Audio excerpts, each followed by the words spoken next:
God'll get you for that one. Maude is owned by Shout Factory. God'll Get You for That, Walter is produced for entertainment purposes only. Sponsored in part by Finley's Friendly Appliances. Hello, everybody, and welcome to another fabulous episode of God'll Get You for That, Walter. Which was uttered in this. Yes, there was an utterance of scene. God'll Get You for That, Walter. I think during the first season, it was used pretty heavily. Pretty heavily. Even in the second season, it was used a little bit. Like, towards the third season, I think the viewers were just like, all right, we get it. We get it. All right, now, before we go much further, who are we? And what are we doing here? Sometimes I forget who we are. I know, I do all the time. I need a mirror to tell who I am. You need a mirror? I thought it was a simple little blue pill. Well, sometimes that too.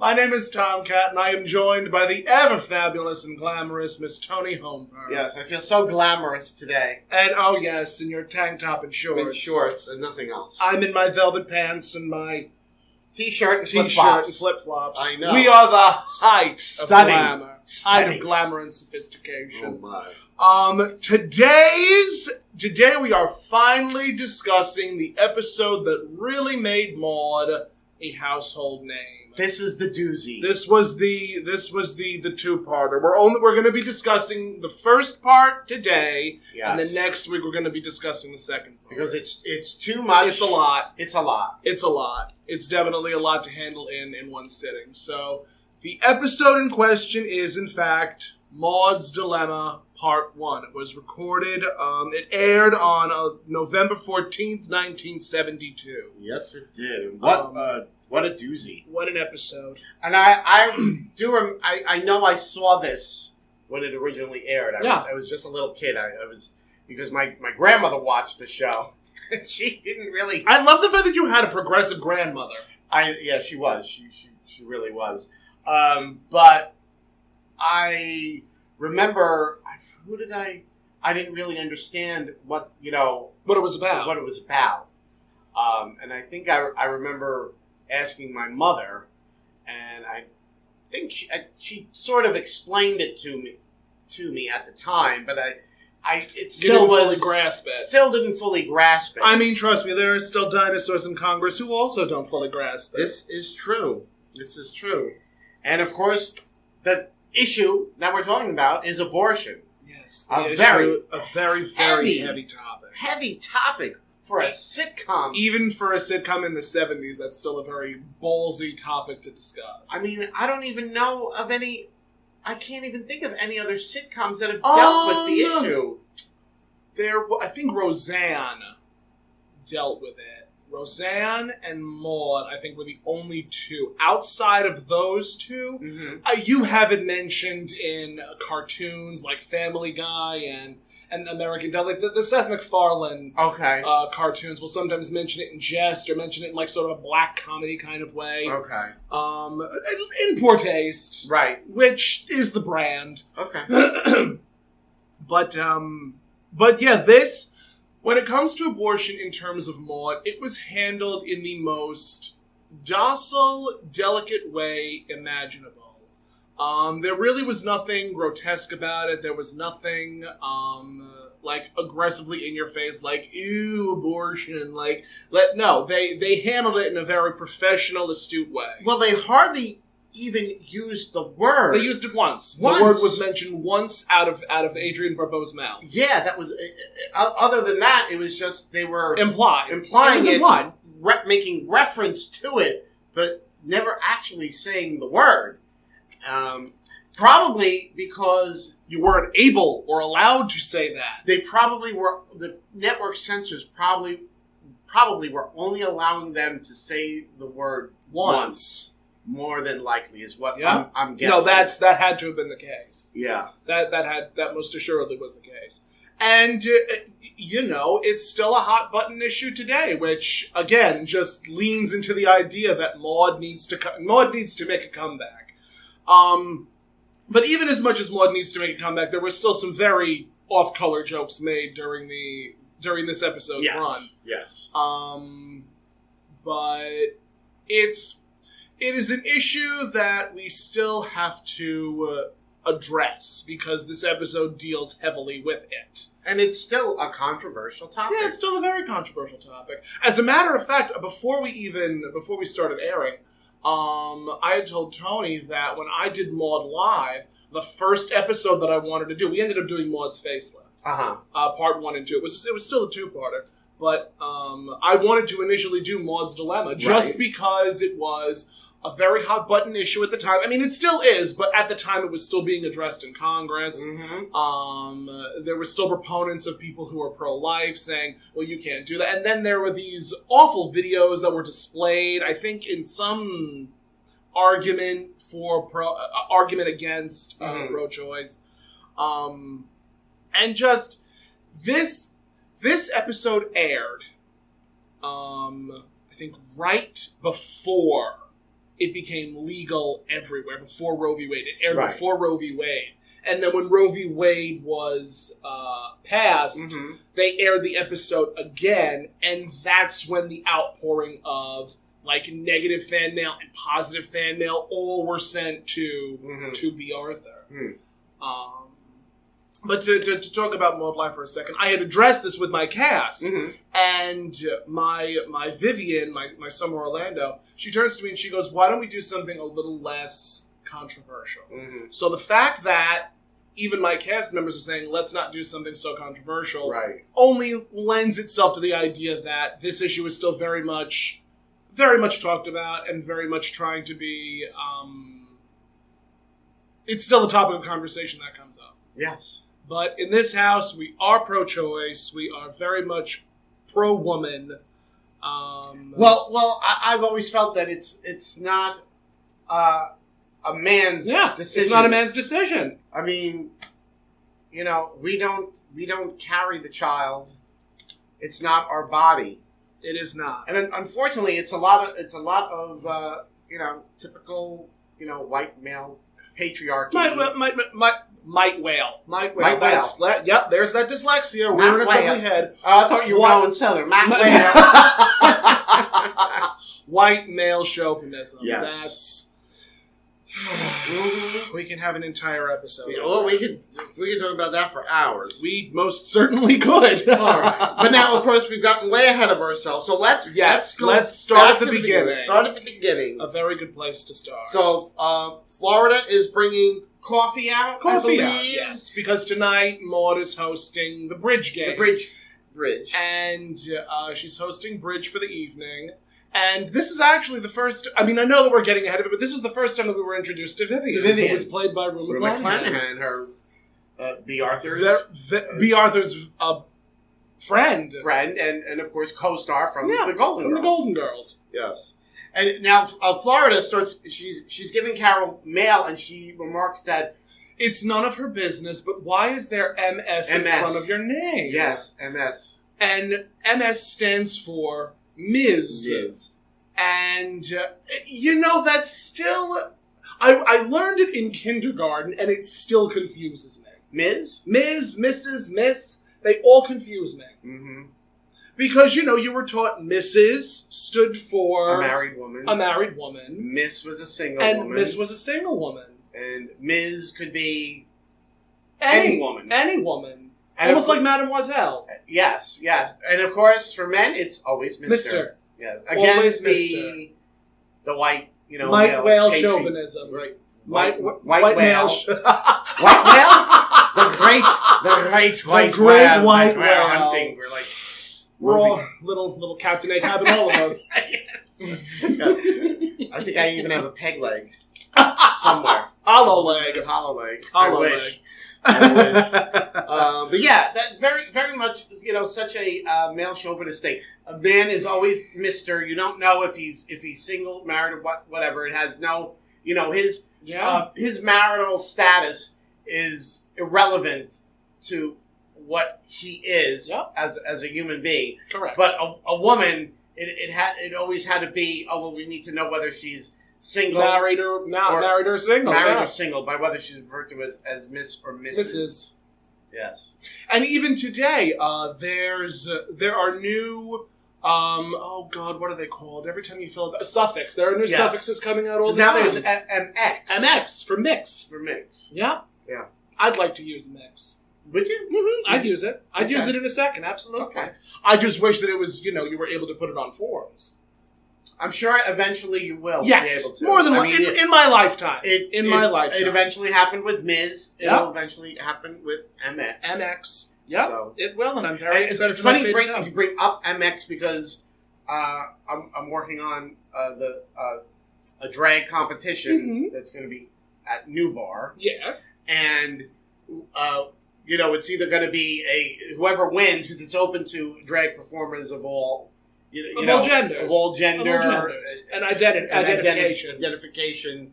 So, they had initially said, who's going to be, Mr. or Ms. New Bar Superstar, and I edited it to be Mr. Ms. or MX. Yeah. Superstar, because I don't want to, I want to make sure it's, open to everyone, not, putting any labels, definitions, and boundaries like that. But so that was interesting. Florida, Florida mentioned that, yes. And then she ends up saying, "But we've been calling you that for years, Ms. Carroll." Yeah, Ms. Carroll. A very I don't want to say a cringe line to utter, but very oh God, I want to use the right term, but I know I'm gonna muck it up. But it was a very interesting way of addressing that title. And I think I do think that they sort of lent themselves to use Florida in a sort of oh my God, why is that? The term is not Jim Crow. There was a specific type of caricature that lent itself to Black Americans, and I can't remember the term. Step and fetch it? No, it wasn't that. It wasn't. It's a horrible term. It was a terrible. That's also a terrible. All these terms are horrible. Don't get me wrong. Oh my goodness! And it's a specific type of character. Mm-hmm. And you know what? I'll figure it out as soon as I get home. Of course. That's usually the case. Of course. But this type of caricature that they used Florida for was used a few times. Mm-hmm. And,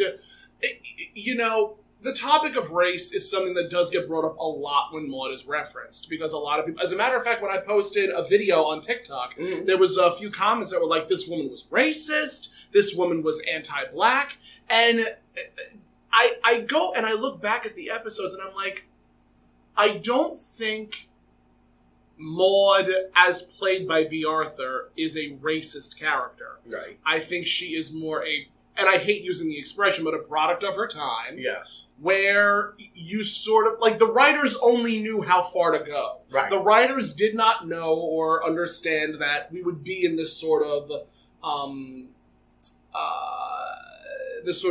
endless civil dispute. Right. And... I feel like when I watch these things, I appreciate the writers for what they did, and I can acknowledge the wrongdoings that they did also. Mm-hmm. Yeah. Well, there was only so far they were able to go with network standards. Correct. And things like that. So if they wanted to it's pursue also it further, it's also important to remember. It's also important to remember that I think it was after the first 3 or 4 episodes that they had to bring the scripts to the network censors. Because a lot of, like I had mentioned in previous episodes, B. Arthur and Norman Lear worked very close together when it came to writing this. And even Susan Harris. I think Susan Harris, who also wrote Golden Girls, wrote this episode, wrote Maude's Dilemma. They're all connected. Yes.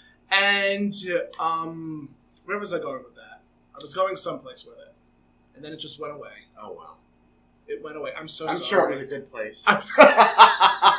I'm sure of it. I bought the farm, really. All right, so anyway, now Vivian comes in.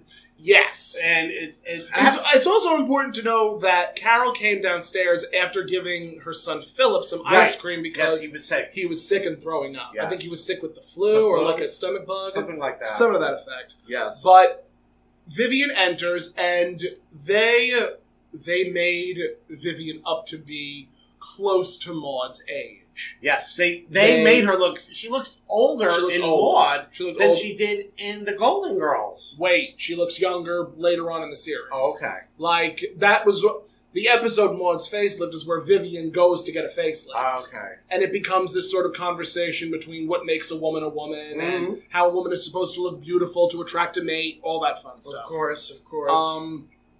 But up until that point, Rue had very gray hair, very, very aged makeup, and it wasn't until, like, I think the last episode of Maude where we actually see Vivian transform into the Vivian that we know is going to be Vivian in the remainder of the series. Because this Vivian was very astute, very logical, a little sassy. But as the series progressed, they really dumbed her down. Yeah, my recollection of Vivian was like she was dumb. She was dumb. She was dizzy. But she didn't seem like that in this episode. Nope. The characterization was quite very different, very stark. Where she went. Okay, so and it's also important to know that character Vivian was originally supposed to be played by Doris Roberts. Oh, that's right. Yep. That's right. Doris Roberts, who famously played Ray Romano's mother, whose name escapes me at the moment. What was the character's name? Oh, I don't remember. Yeah, I don't remember. But she was the mother. I think she won an Emmy for that character. Yeah, actually. I think so. And Doris Roberts was supposed to play Vivian, but when Doris and B. Arthur were working off of each other, the network producers said they were too much alike. Too alike. That Doris Roberts was like a mini B. Arthur. Yeah. And they wanted someone who was able to play off of B a little bit better. Not better, because that's got a negative connotation, but someone that would be able to work well off of B. Arthur that wasn't an exact replica of Beatrice Which Arthur. we already saw happen with the original actress who played Carol. Yep. Marcia Rod, who played Carol in the first All in the Family, pilot episode of where Maude. Carol was supposed to be getting married. Yep. And we commented when we reviewed that Carol, Marcia's portrayal of Carol was fiery, very quick-witted. Yeah. Whereas Adrian was a little bit softer.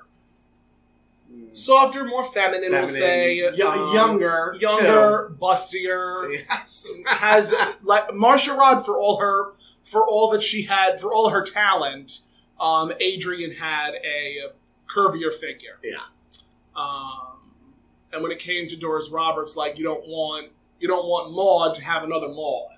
So Rue fit the bill, and so Doris Roberts had to go. And the rest is history. So we are introduced to Maude's best friend, Vivian. And Maude is not home. Maude is not home yet. Carol's starting to get worried and nervous. Yeah. And then as soon as Vivian brings up where's your mother, what's going on, Maude enters bereft with grief. Lord.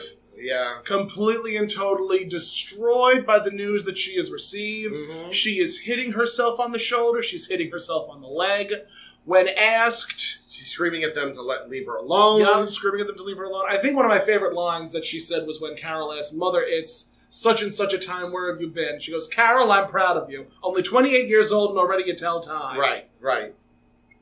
I think that was one of my favorite lines in the episode. Yes. Maude is going on and on about how, she wants to be left alone, how she wants, nobody to bother her. And then as soon as they all say, "Okay, we'll leave you alone," she's like, "Don't you dare leave me alone at a time like this." Yes. And also, they at one point, they told her, they were talking about Walter had called. Walter was coming home from the airport. He's taking a cab home. Yep. So we know where Walter is at, that he's basically on his way home. And Carol ends up going upstairs to help Philip because she feels... Check on Philip just to make sure that he's doing okay. Sick. And Florida is preparing... I'm assuming she's preparing dinner in the kitchen. Doing her own thing. And now that Maude and Vivian are alone, Maude can tell Vivian what's going on. Right. Because it comes out that they've been friends for like 22 years. We've been through everything together. 6 husbands between them. Maude's 4, Vivian's 2. Right. And she's asking, can I trust you with my secret? Also, that is the first time we ever hear that Vivian was previously married. Oh, okay. That was the first and only time, because after that we learned that Chuck was her first husband, and then Walter becomes her second husband. It's very weird how they design the character of Vivian. Yeah. Like they initially had this idea, and then they completely and totally rework the character. Yeah, typical sitcom. Which that's what happens in sitcoms. Yeah. So the episode continues. Yeah. So Maude is finally going to tell Vivian what's going on, and she tells her, "I'm pregnant." And of course, Vivian is like, doesn't believe it's a joke. She thinks it's a joke. Right. She thinks she's kidding. Maude, pull my leg. Right. Maude, please pull my leg. Yeah. Please. And Maude's telling the rabbit died. The rabbit died. Laughing. Laughing. The rabbit died laughing. So, to those unaware, that joke, I think we mentioned it in like one previous episode, but what they used to do is they would take a woman's urine sample. Right. And they would inject it into a bunny. Right. And if the bunny died... It meant you're pregnant. It meant you're pregnant. Yeah, so that was a big euphemism. Yes. For in movies and TVs for years, like, because they weren't allowed to say the word pregnant, but they could say the rabbit died. Yep. Because you think way back to I Love Lucy. Yep. When Lucy was having the baby on the show, they wouldn't allow them to use the word pregnant. Nope. You never heard the word pregnancy. They ended up using the French term enceinte. Did they? I don't even remember that. It was the episode, I think, is called Lucy is enceinte. Okay. Because they couldn't use pregnant. Yeah. Or they couldn't use expecting. So they used that term as a filler. Because if you can't say it in English, you can say it in another language, and it'll be just fine. It'll be just fine. No one will be the wiser. Well, that's funny, because I remember on Star Trek: The Next Generation, Captain Picard saying "sacre merde," which is holy shit. Yeah. But at that time, you couldn't say that. Say holy shit. Say that, no. But they let him get away with saying "sacre merde," and it's the same thing. Yes. It's the same thing. So you could say just about anything you wanted in French. Yeah, that's right. Actually, anecdotal. When I was in high school, I wanted to take French. And why didn't you? Because my father did not want me to. Oh. My father wanted me to take Italian. Oh. And we all know what a bum decision that turned out to be. Yeah. I'm sorry I didn't take Spanish. I am so sorry I didn't take Spanish. Freaking use that now. Yes. That's very bad. But I mean, I tell you, when I worked in retail, I would get a lot of Spanish customers, and I would try and speak with them. I mean, at times they would obviously ask "habla español," and I would be like, "Habla español, soy habla inglés." And at one point, I was like, "I have an idea. Let me use Google Translate on my phone and see what I can do." And it worked. Okay. It was able to work. I was not able to physically speak the language, but at least I had enough good sense to use technology. Thank God for it sometimes. But anecdotal, tangential, let's get back to it. You can say whatever you want as long as it's in another language. I know. So Maude, of course, she's bereft. She's saying how she's going to be in a she's a grandmother. She's going to have a kid that's younger than her grandson. The uncle is going to be inheriting the nephew's potty seat. At age 62, I'll be the mother of an Eagle Scout. Right.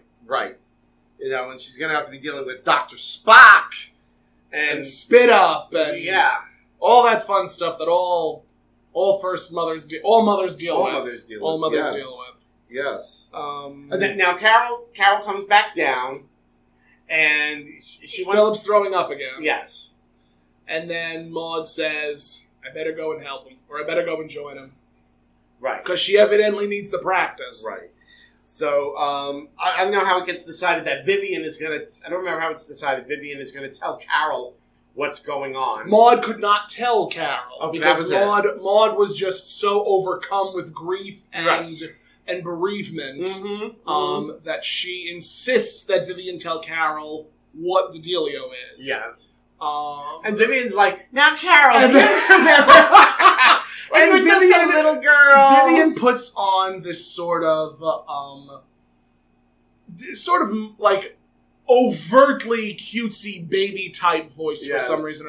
Auntie Vivian, you know my mommy too. You tell her for me that I want a little brother or sister. It is the cutest thing in the universe, but Maude is like, I'm going to rip your throat out. I wish I had. Why did I? How are you my best friend? Right. And Vivian then tells Carol, your mother has finally decided to grant your wish. And Carol's just agog. She's like, what? Kidding. You're kidding me. I can't believe that. I find that very hard to believe. And then she turns to Maude and says, Maude, it's not true. Mother, she said Maude, it's not. Did she say Maude or Mother, it's not true? I think Mother. Yeah, I think it was that sounds Mother. about right. Yeah. And she's like, how did it happen? And it's sort of like, nobody said anything, but it's like, hello, how do you think it happened? And she's like, you're 47 years old! Which, I mean, by today's standards, that is still very young. A lot of women, in their 40s are just having their first kids. A lot of kids in their late 30s, early 40s, even late 40s, they're just having kids for the first time. Very true. It's not. It's not the norm now to graduate high school, get married, have a family. That idea is long gone. Yeah, I'm sure it's still. I'm sure it's still present in the Amish country. Well, I'm they're married at like 16. I'm sure it's still mentioned in like communities where that is the norm. But in today's society, it's a woman's world. Yeah. Where they can, make their own choices, do what they want to do, and then decide to have a child. A lot of women, they don't want to have kids until they've already established a career. Yep. Maybe already have the home, things like that. They want to have all those things first. It's it's almost This episode is almost the antithesis to the following episode, which is Maude's reunion with, Maude's friend Bunny having the career and having this sort of fabulous social life and not having a child, like as soon as she graduated, as soon as she left college.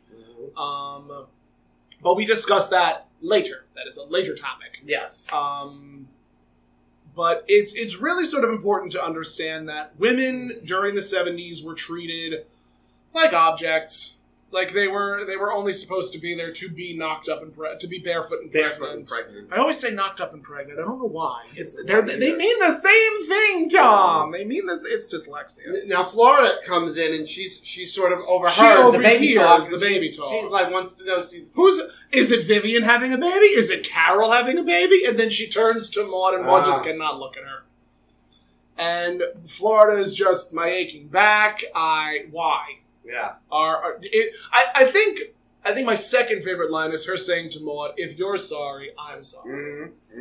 And it really sort of solidifies the friendship between Maude and Florida, in my opinion. Right. Because you obviously have this person that comes into your home 3 times a week, and you establish a relationship with this person. And if your employer is pregnant, you obviously are going to have to either figure out payment plans and sort of prepare yourself for that conversation. Yeah. I know this is personal, but my mother has had to deal with that. Oh, where really? where she's had to negotiate pay because her employer got pregnant. So not only was she taking care of one child, now she's taking care of 2. Yeah, that's twice the work. So that's twice the work. Yeah, that's commonplace when it comes to being a nanny. If a person has another child, there needs to be that negotiation. It's a lot more work. So Florida, I think, is in a very tricky spot because not only is she their housekeeper, but now she also may have to be the nanny. The nanny, yes. Or at the very least, she's going to be doing a lot more. Or a nursemaid. Laundry, and everything. Washing, more housekeeping, just more work for Florida. More. So now, this is at the the point where Carol brings it up. This is where it's first brought up, that Carol says, It's you legal. You don't have to have the baby. It's legal now. It's legal in New York. It's legal Very in New York. important to mention that it was legal in New York Legal State. in New York. Yes. And of course, she doesn't actually use the word She abortion. doesn't use the word abortion just yet. We don't hear that word. We don't hear that word until later in the episode. Yes, later in the episode. I think it's after Arthur and Vivian leave, and it's just Carol, Maude, and Walter having a discussion by the bar. Yes, later. So now at this point, Vivian also brings up, she questions Maude. She's like, "You haven't told Walter about this yet either, have you?" And it's like, so we know that, we've established that Walter does not know. He doesn't know. He doesn't know anything about what's going on. I mean, at that point, during the 70s, if a 47-year-old woman was to have a child, it would be taboo. It would almost be a taboo topic, like, how is this woman going to carry this baby to term? How is this woman going to be... how is this woman going to be able to manage this pregnancy being that age? Like 47, in another 9 months, she might be 48. But now it's not, even for that time, it's not like it was unheard of. Yeah. We have quite a few friends who were what they called then change of life babies. Yes. Their mothers were, the kids, in a lot of the cases, they already had grown children and in some cases, grandchildren. Yep. And they were pregnant, and they were now having a kid who was, younger than, some of the Younger grandkids. than some of the grandkids. I mean, so it wasn't like it was completely unheard of, but, it did happen. So, now, I think we hear Arthur at the door. At He's that coming point, to play Arthur bridge. comes to play bridge, and Maude is, like, completely and totally out of her mind. If Arthur finds out about me being pregnant, he'll laugh himself sick. Yeah, so she doesn't want Arthur to know. And of course she opens the door. And Walter laughs. He's and already Arthur laughs laughing. himself sick. He's already laughing. And, and she's like, "You bribed my gynecologist. How did you find out?" Yeah, how did you find out? And Arthur keeps on saying, like, how all I keep on picturing is Walter's face when you tell him the news. Yes. Sometimes Arthur is a terrible person. Sometimes Arthur is just a dick. Yes. No, that is the appropriate terminology to use for Arthur. Sometimes Arthur's just a dick. Sometimes Arthur is just a dick. And there was a lot of everybody yelling all at once in this episode. Yes. There was a lot of There that. was a lot of talking about... Cacophony. Cacophony. I can see the word spelled in my mind. Yep. Pronunciation. Cacophony. There was a lot of cacophony. So there was a lot of... this episode. Definitely a lot of screaming over each other, which was definitely like... Families arguing, but even if you listen carefully, you can hear what some of the things that they're saying. Right.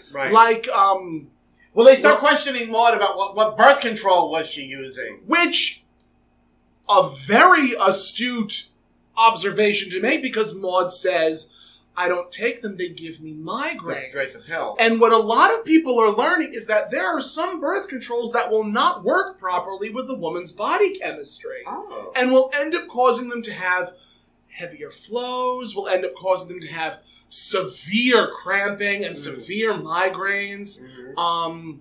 There have actually been a few friends of mine who are like, "I need birth control recommendations because if they took a certain one, it would affect their body chemistry in such a negative way." Like, even when I was in high school, there were some girls that were like, "I'm on birth control, like, I cannot do X, Y, and Z because I am not physically capable of doing that." Oh, boy. And just the fact that was brought up and Maude saying, "No, it gives me migraines," it was true. Because there were certain birth controls that just affected a woman's body chemistry in a very negative way. Okay. And it only makes me angrier where it's like, where's the male birth control? Vasectomy isn't the only answer. Right. So I have opinions on that. Okay. I have You a lot should. of opinions on that. Well, you should. And Arthur's like trying to shut down the conversation because he's just there to play bridge. He doesn't want to hear this woman talk. Right. Not that that's mentioned outright, but the way that it is implied is that Arthur just doesn't want to have this discussion right now. He wants to play. And again, It's Maude's house. Right. Why are you, as a male figure, trying to dominate the conversation? Don't do that. It's Arthur. Because it's Arthur and he's a dick. He's a dick. Arthur, yes. So, Correct. Maude gets mad. She throws the cards. And Arthur has to bring up about, her having a baby in the autumn years of life. Yeah. just what every woman wants to hear, I'm sure. Oh. If ever... No, I'm sorry. I would immediately kick you out of my house if you said anything that stupid. Yes, the autumn years of life. The autumn years of life. Which, Arthur, leave it to you to make my pregnancy sound like a Hallmark card. Yes, and then, of course, Carol starts bringing up about the point you just mentioned about why isn't there, birth control for men? And then, I think Arthur says it's happening. Yes. Men are talking about vasectomies. Yes. And then Maude brings up, Walter's been talking about a vasectomy for 2 years. Take it from me, it doesn't work. Talking about it doesn't work. And that was... I don't want to say that vasectomies were a fad during the 70s, but they were definitely up and coming. Yes. And from what I understand, there are... And they did have Mike get a vasectomy on All in the Family. I don't even remember that.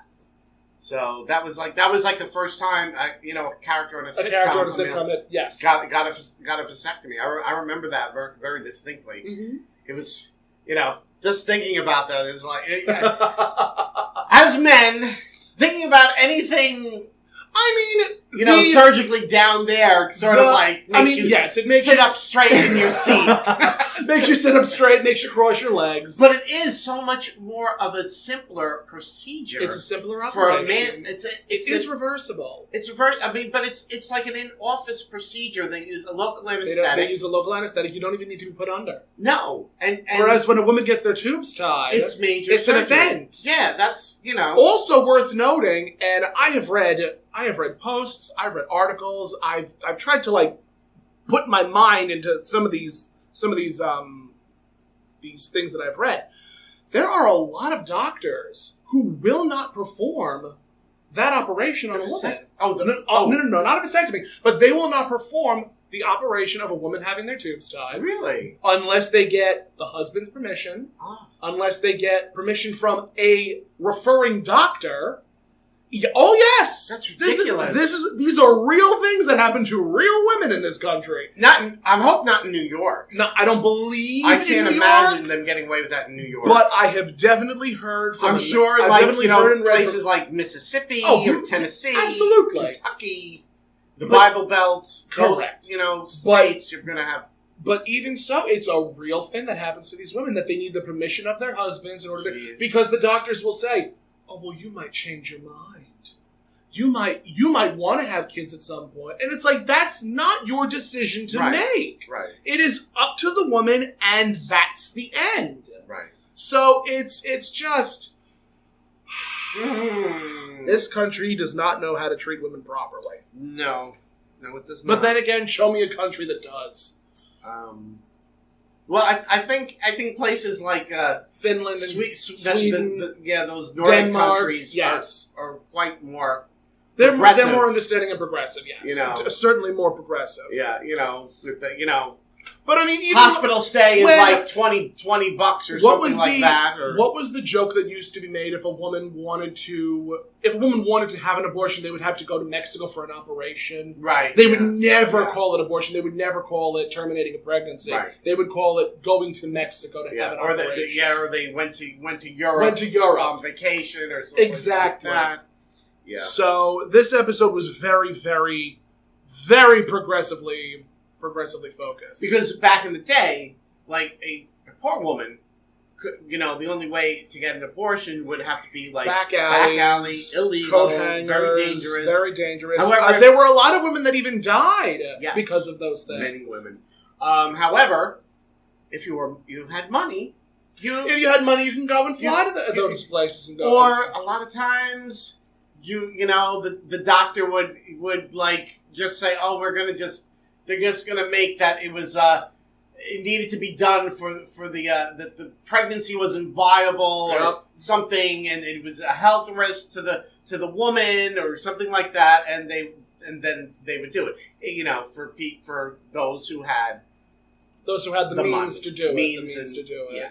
So for them, you know, abortion was safe and legal because they had the money. But if you were poor, I mean, it's the same thing that happens today. mm-hmm. It's very much the same thing that happens today. Mm-hmm. But Planned Parenthood is not funded by the government. Planned Parenthood is funded by private investors. Mm-hmm. And, you know, when we have people who are like, we need to defund Planned Parenthood, it's not up to defunding them. It's their funds come from other people. Right. Their funds come from the public. Mm-hmm. They don't come from the government. Right. So it's just, it just really confounds me. And I cannot tell you the amount of videos that I've seen on TikTok of people going to Planned Parenthood for cancer screenings, mm-hmm. for routine checkups. But every time a woman goes in there, people will throw, and these are crowds of people, will throw pamphlets at these girls and will scream like, oh, you're doing something so sinful and so right. against God. You're a murderer. And it's like, how Yes. have you gone, I want to ask you people, have you gone into a Planned Parenthood? Mm-hmm. Do you know what goes on in there? It's not and sometimes abortions aren't even performed in Planned Parenthood. Right. They're performed outpatient, if I'm not mistaken. Could be. I don't know. I'm not informed about it. But It depends on the office. Certain certain depends, offices yeah. will do inpatient. Certain offices will suggest outpatient. Now, do you remember? Maybe you're too young. I might be, but we'll find out. Not far from us. On 347 in Hauppauge, where the ShopRite supermarket is, on the other side of the road, there used to be like a clinic there. And there used to always be protesters standing out there with signs, anti-abortionists. I remember, I'm going back at least 20 years. I know there's also the Planned Parenthood in Smithtown. Mm-hmm. Because I've gone to the office next to it when I've had an MRI.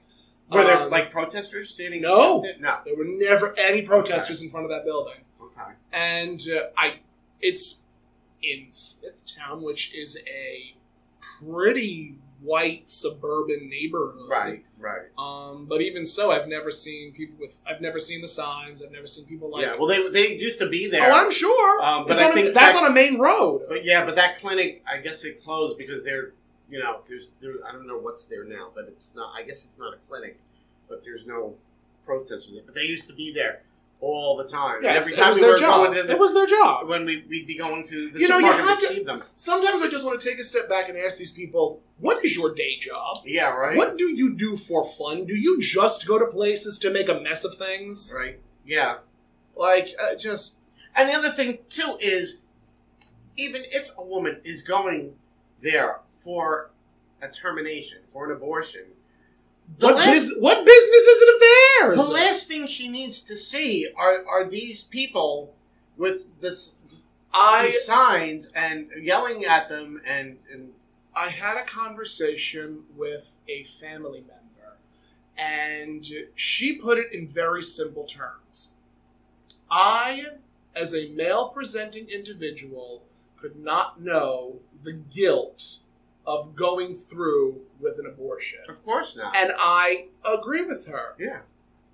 But it is not my place. It is not my place. It is not your place. It is not anybody's place to judge a person, because I am positive that the guilt a woman must feel going through with that is indescribable. Sure. It's indescribable. And until you've gone through it, you'll never know what guilt feels like. Guilt is mentioned in this episode. Yeah.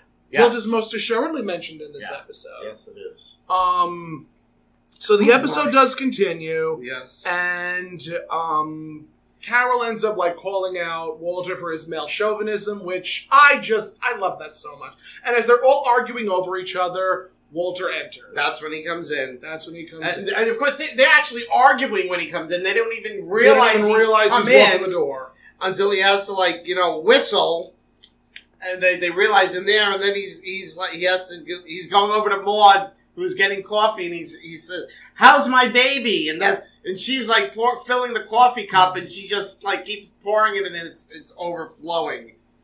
And that's when, I guess, the commercial break That's during the commercial break. took place. And then he ended up saying, like, I have big news. I have big news for everyone. I'm going into Japanese appliances. Walt has a surprise. Yeah, he thinks he got a surprise. And he just tells everybody, I'm going into Japanese appliances. Japanese appliances. Okay. Yes. Great. Outstanding. Was that a big thing in the 70s if somebody was outsourcing? I'm trying to remember. I mean, I guess it might have been. It might have been. Hell if I know. I don't really remember. I'm not a business owner, so I wouldn't know. But well, actually, yes. Because in the 70s, that's when the auto market started getting overtaken by the Japanese imports. The Toyotas, Mitsubishis, the Nissan, the Hondas, Subarus. yes, all these Japanese imports were taking over. I remember that specifically because my father was a Ford car salesman at the time. And what happened was they were, back then, the cars were all these big, huge gas guzzlers. Because the gas was only like land 20, boats. I can remember like gas being like 25 cents a gallon. Yeah. Even less in some places. And so it didn't matter if your car was a gas guzzler because gas was so cheap. And then what happened was we had the oil crisis, and all of a sudden you couldn't, like, places didn't even have oil, like, to fill up your car, and then the price shot up. And the Japanese cars, because they were specifically built to be more economical with gas, all of a sudden now people were not buying the big, huge gas guzzlers. Everybody started buying these small, economic cars, Japanese cars. Yeah, and that, like, I remember, like, my father went from being like doing really successful selling Fords. All of a sudden, the market just fell out, and it was like he went from like he was like making nothing now. So yeah, I specifically remember. So that they don't teach you this stuff in books. Yeah. So that was I remember that. That was like, that was a whole thing. And I can remember my mother having to like make an appointment to get gas for the car. And I remember like going on a line like to wait to get to the gas pump. It was like a block long. The only time I ever experienced that was, remember, after we had like the one big storm out here, and you couldn't get gas. I remember, but we only dealt with that for about a week or so. Yeah, I mean, this was like months. Yeah, it was quite something. So Maude has something to tell Walter, and she wants to get him alone in the kitchen, and he proceeds to say, "Did you break the car? Did you wreck the car? Did you wreck the car?" And she proceeds to say, "Did you hear that, everyone? Did you hear that? Right. Always not Maude, are you sick? Or Maude, are you, what was the other one? Unhappy. Maude, are you sick? Maude, are you unhappy? Maude, are you pregnant? Yes. No. Maude, did you wreck the car? Yes. So they go into the kitchen. Walter sits down and says, okay, are you sick? No. No. Are you unhappy? No. Are you pregnant? Yes. And as she says that, he's eating a chicken leg. Chicken leg. And he starts choking. On it. Now, take me through these steps. What doctor... Well, obviously, Maude leaves, and she leaves Walter choking. Didn't even look at him. Goes back out to play cards. Everyone's like, is Walter okay? How did he take the news? Like, everyone's asking the basic questions. Yes. And he immediately comes out, and he's like, pointing at his chest. She tells her the blades are dull, and he can't fit in the blender. Because Vivian was like, are you sure you should leave him alone in there? Like, he might do something drastic. Yeah. So he comes out, and he is pointing at his neck. That he's choking. And, like, Maude is, like, waving at him, blowing him kisses, and, like, Carol's concerned, Vivian's concerned, Arthur's concerned. Arthur finally says he's choking. Yeah. Arthur finally says he's choking. Now, what doctor said to their patients, if you are choking, eat a piece of bread. Give them bread. Yeah. Who came up with that crock? I think this was before we really knew about the Heimlich maneuver. Fair. So. Yeah, because CPR and the Heimlich maneuver I don't think became in vogue until maybe the late 70s, early 80s. At least, yeah, definitely. So certainly not when it aired. I don't think anybody had ever heard of the Heimlich maneuver. I don't think so either. So I mean, I think, but you would think at least they would have been pounding him banging on his back, or it's like if you're choking, the last thing you want to do is put more food down there and block the airway. So like that was, I don't understand because the reason why I bring that up, Arthur had said to Carol, "Get some bread from the kitchen." Yeah. And Walter ends up eating the bread, and he's fine. Yeah. And while he's choking, Maude says, "I should never have brought up the baby," right. causing him to start choking even more. Yes. Very overdramatic situation. Very, very melodramatic. Yes, and he's still questioning, is it a mistake? Are you kidding? And I think he was asking Arthur, and Arthur tells him that it's not a mistake. The rabbit died. Yeah. No, Maude said the rabbit died. There's no mistake. The rabbit died. The rabbit died. But Walter was saying to Arthur, doctors make mistakes. They make mistakes all the time. Right. And that was when Maude pulled him aside and said, no, it's real. This is an actual thing that's happening. And that's when he goes to Arthur that he's going to be a 62-year-old father of an Eagle Scout. And that's when Arthur loses his mind. Yes, and starts laughing hysterically. And Walter's upset. If my friend was in so much distress, the last thing I would do would be laughing in their face. Yeah. That again, Arthur's a dick. Arthur's a dick. Okay. And that is the kindest way to put it. I tell you, if we hadn't named this show "God Will Get You" for that, Walter, Arthur's a dick. Could have been a potential working title. Could have been a potential. Speaking of Arthur is a dick, yes. As everyone starts to leave now because Vivian's like, Maude, I'm sorry. What can I say? And Arthur says, "Try." Yes. But before she left, Carol brings up again that she doesn't have to carry. Yeah, she doesn't have to carry the baby to term. She doesn't have to carry the baby. That's when Vivian starts saying her goodnights. Yes, and Walter says, "Try goodnight, Vivian. Goodnight, Vivian." Good night, Vivian. So, Arthur wants him to look on the bright side. That if it's a boy, he can carry on the name. Carry on his name. Maude says. Arthur, Walter's name from now on is Mud. Mud. You want your kid to be named Mud, you get pregnant. Mm-hmm, mm-hmm. And as Arthur leaves, he says something really uncouth. I forget, what did he say? Rotsa Ruck. Oh, he did? I missed that. I remember the first time I listened to it, and I'm like, what the hell does he say? Yeah. And I rewound it, and he says Rotsa Ruck. That's and a very anti-Asian term. Yes, derogatory term. Very anti-Asian phrase. Yes. And the idea that specifically Asian people do not know how to pronounce their L's is very racist. Yes. And again, point of fact, the show was written during the 70s, and I think that there was also the war in Vietnam going on, so jokes like that were the norm. They were prevalent.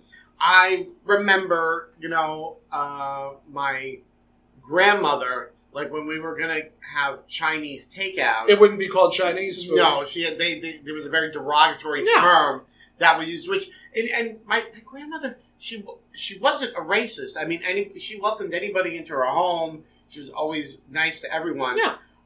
But that's what she grew up hearing. That's how it was. That's the term she always used.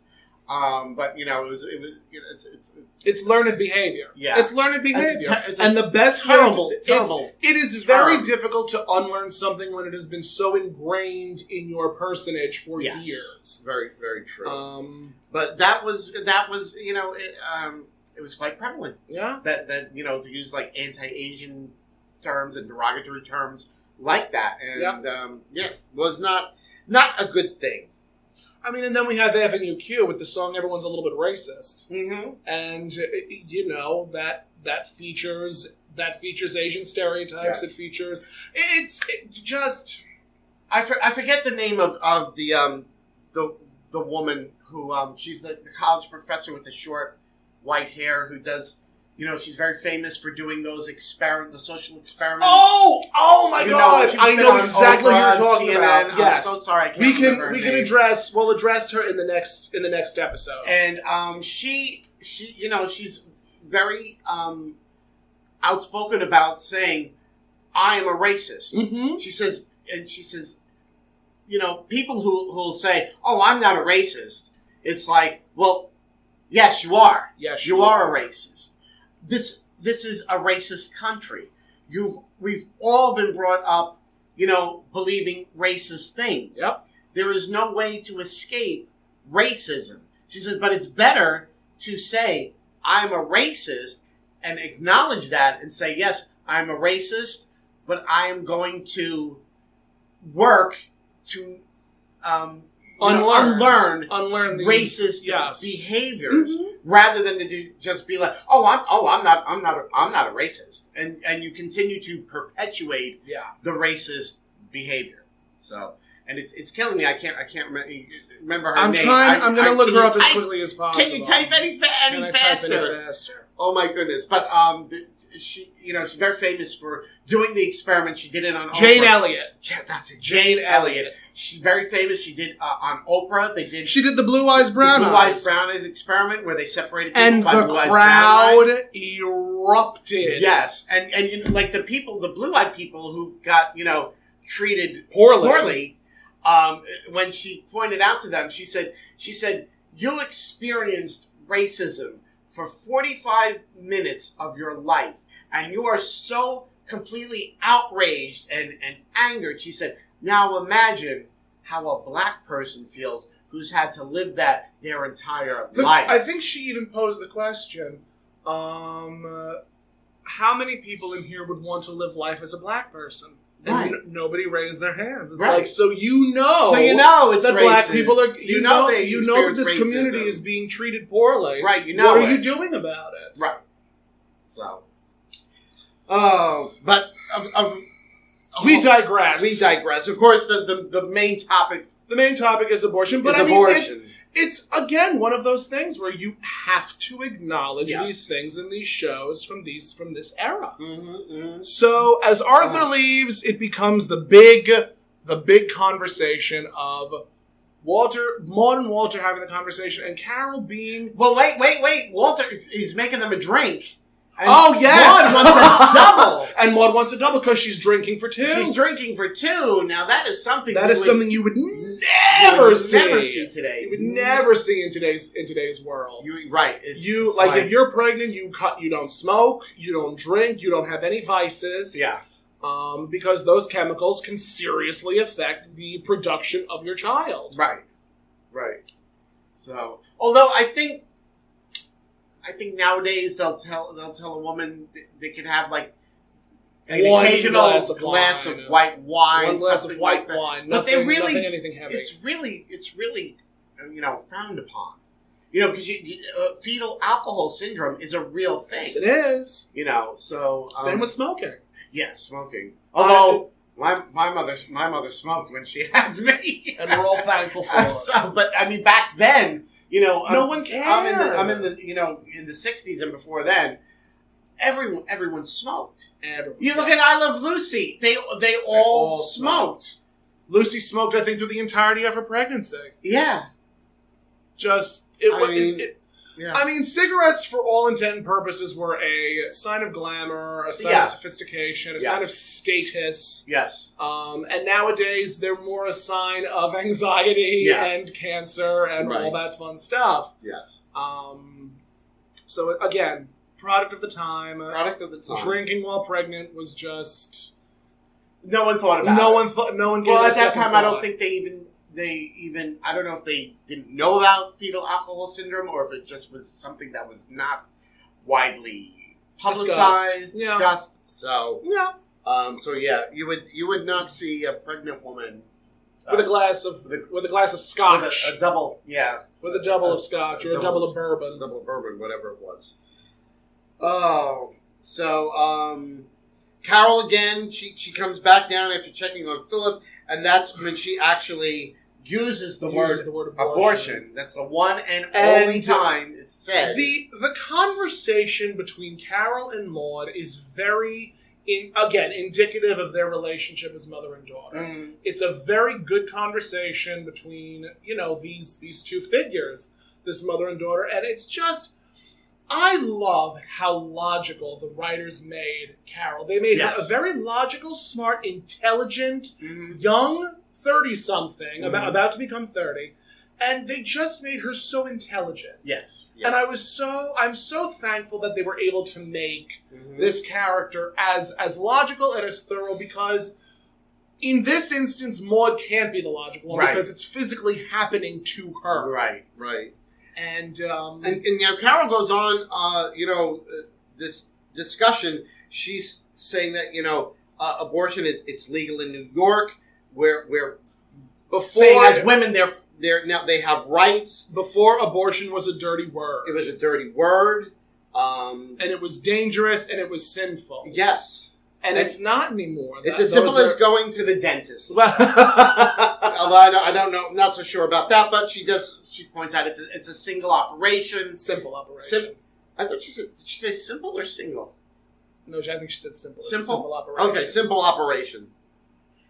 Legal, it's safe, so if, it's an option that she's saying Maude has. And even Walter was for it. Yeah. Like, Walter was even saying, like, this is an option. Yeah, and he points out to Maude that, you've got one hell of a daughter.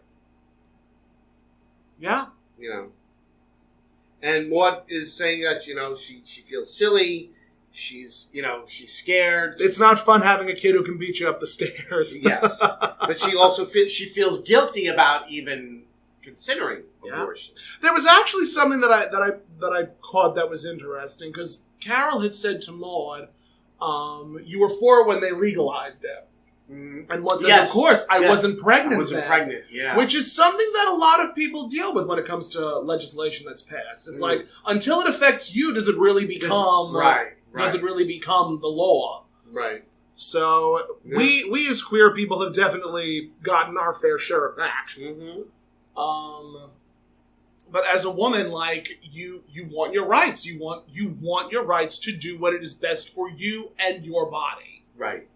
And, I sort of feel like, other women, even if they don't feel that abortion would be for them, I feel like they should still support other women to have, be able to make that decision. Mm-hmm. I feel as men, we wouldn't get it. We really shouldn't have a say in it because, my ex had a similar mentality. It was just like, it does not affect me. It is exclusively a woman's issue. Right. And however, the only reason it is a woman's issue is because a man's sperm created the embryo. True. And it really becomes a very messy issue as soon as religion's involved, which is the big argument that a lot of people use for being pro-life. And it's you're not pro-life, you're anti-woman. Yeah. It's as simple as that. Right. And I feel like more people need to understand that distinction. Yes. Which, they don't because they're so wrapped up in their own self-righteousness. Mm-hmm. Yep. But... And why is it that, the religious right, they want to, protect the fetus so much, and then as soon as the baby is born, it's, okay. Yeah. That's it. You're on your own, kid. And are not that concerned with children that are in cages either. Because it's about control. Control. It's exclusively about control. It's about men controlling a woman's body and a woman's right to choose. And it is disgusting the lengths that some people will go through to have power. I also feel it's also an additional way to keep people in poverty. Mm-hmm. Very much so. Because, I mean, even so, like, when Maude was discussing it with Vivian, Maude was saying, I was thinking of having the couch recovered, I was thinking of having the sofa redone, I was thinking of having new carpeting, I was even thinking of having my eyes done. Right. Like, she was thinking of all of these financial expenditures that are obviously not going to go to the house or her face, but to this child. Right. And babies are an expenditure, and it's a conversation that a lot of people have, where it's like, can we afford to have a child? Right. And realistically, no one can afford to have a child. Not in today's economy. Yeah. Not in today's economy. It's very challenging to have a baby in this day and age. Oh, you sound very Lauren Bacall right now. Good taste is easy to recognize. That's just it. A woman with a smoky voice. That's you know how to whistle, don't you? Just put your lips together and blow. So Walter decides I'm going to have the vasectomy. Right. Yes. Walter ends up deciding that he's going to have the vasectomy, and the same conversation between Maude and Carol. Carol goes upstairs to check on Philip, or goes into the kitchen because Maude tells her to go into the kitchen. Right.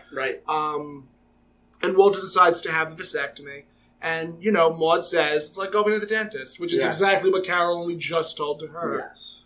And that's when they're hugging. Yeah, they hug, and they've come to the discussion, I think, is going to be put off until tomorrow. Yes, and Walter is patting her. Walter's and patting her. And she says, don't Walter, pat don't me there. That's how we got into this mess in the first place. Yes. And then the epilogue. Next morning, in the kitchen, Carol and Walter are having coffee, I believe. Yes, they're having coffee. And Carol's like, I wonder how Mother able to sleep? Like, I wonder if she got any sleep. She's probably exhausted today. And Walter's like, no, she slept like a log. She slept soundly. Right. And then Maude walks in a very frumpy frock. Yeah. Very much sort of a robe tunic type situation. Just very, and it was denim. It was dark blue or dark. It almost looked like Battleship Gray. It was very ugly. It was not pretty. It was not an attractive outfit. It was not pretty. It would not go with any shoes I own. Not in the slightest. Absolutely not. I would not wear gunmetal gray. No. To my morning coffee. No. No. So she says, I don't want anybody to knock this dream out of my head. Mm-hmm. She was the heroine of a soap opera. There's Always Tomorrow, where she was born she was born someplace fascinating, married an Italian nobleman, and at age 47 she got pregnant. And that's where it ends. Where it ends. And we know it's going to be a part 2. There's a part 2. This is actually an episode where they show clips from the following episode. The next week's episode. And man, oh man, what?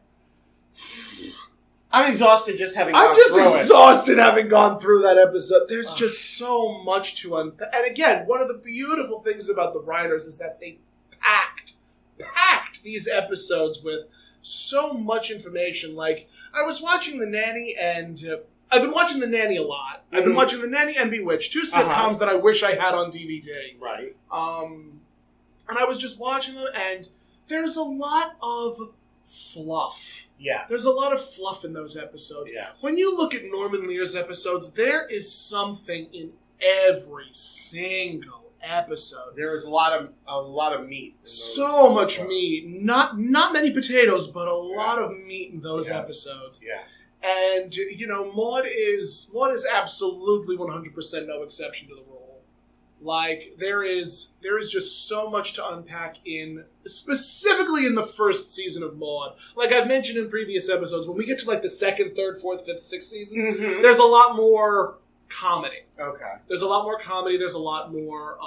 I think it was also because like towards the end of the first season, people were just like, "Can Maude not be so serious?" Like, and I mean, one of the beautiful things about this episode is that there are nuggets of comedy. Right. Like, it's not entirely devoid of humor. Right. But like in the 2nd, 3rd, especially when Mrs. Naugatuck is brought in, it becomes so much more what you would see in sitcoms today. Right. Like, there's still issues brought up, but it's far more comedy than serious conversation. Right. So In the first season of God Will Get You for That, Walter, there's going to be a lot of serious conversations, and this episode is certainly no exception to the rule. Yeah, well, this stands out as the most controversial. Yes, I want to say it's one of the most controversial next to the episode where we go over Walter's drinking, which is actually, I think, at the beginning of season 2. Yeah. Like, literally the first 2 episodes of season 2 is Walter's alcoholism. But, yeah, Maude's Dilemma Part 1 and Part 2 are probably the most controversial episodes of Maude, and they are the reason why so many people know that Maude was this person, because of Maude's Dilemma. And there was even worry when casting for Golden Girls, because they thought that B. Arthur was just going to bring Maude to the Golden Girls. That sort of controversy? And that was why they were, like, hesitant.